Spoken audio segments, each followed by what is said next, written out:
Xoliswa explained how she and her husband were pepper sprayed and beaten by police on the day they were forced out of their home. She recalls how things got out of control as residents tried to resist pressure from the police. Xoliswa says one of her children is still traumatized by what happened. Authorities thought to have been directly involved in those evictions have already appeared in front of the ministerial inquiry.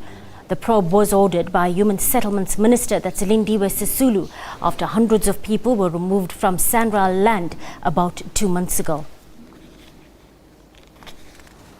Well, the third round of public hearings on the Lwandle evictions will resume in Nomzamo today. The inquiry into the removal of the people from SANRAL-owned land in Cape Town was set up by Human Settlements Minister, that's Lwandle Sisulu.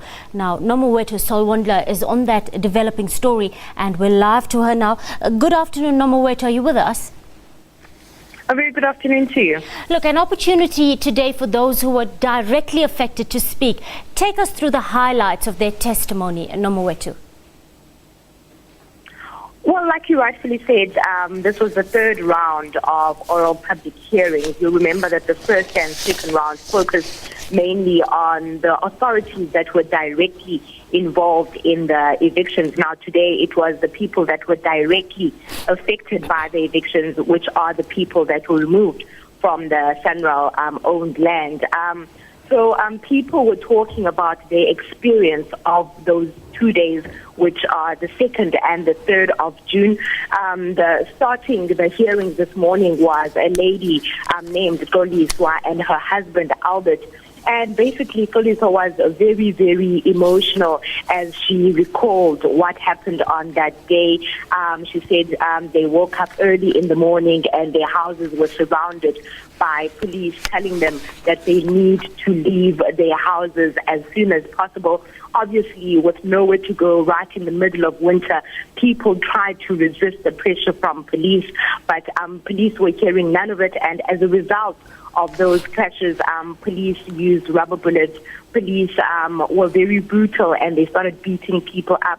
People were pepper sprayed. Xoliswa explained how her husband became victim of this after he questioned, where are we supposed to go if you're kicking us out of our houses? She says that she watched as they beat up her husband and they arrested him. And when she asked, what has he done and what are they supposed to do as a family, she was also beaten up and told that they needed to leave the place. So that was the core focus of today. Now, in another surprising turn of events, the chairperson, Advocate Denzel Potgieter, actually said the people from the rest of the community that were attending the hearing today could have a chance to speak, because we were under the impression that it's only the people that had been that they caught up with before and told that they could come and testify. But today he opened up the floor to anyone who had experience or could give evidence in front of the committee today. So a lot of people took advantage of that. So that's what the focus was today. Nomawethu, we're just trying to clarify the process further. Once these oral submissions are made, what next for the Commission? Can you just repeat that question? What next for the Commission once the oral submissions are completed, Nomawethu? You'll remember that last week there were people that didn't want to do the oral submissions. So the committee has already caught up with people that did private written submissions.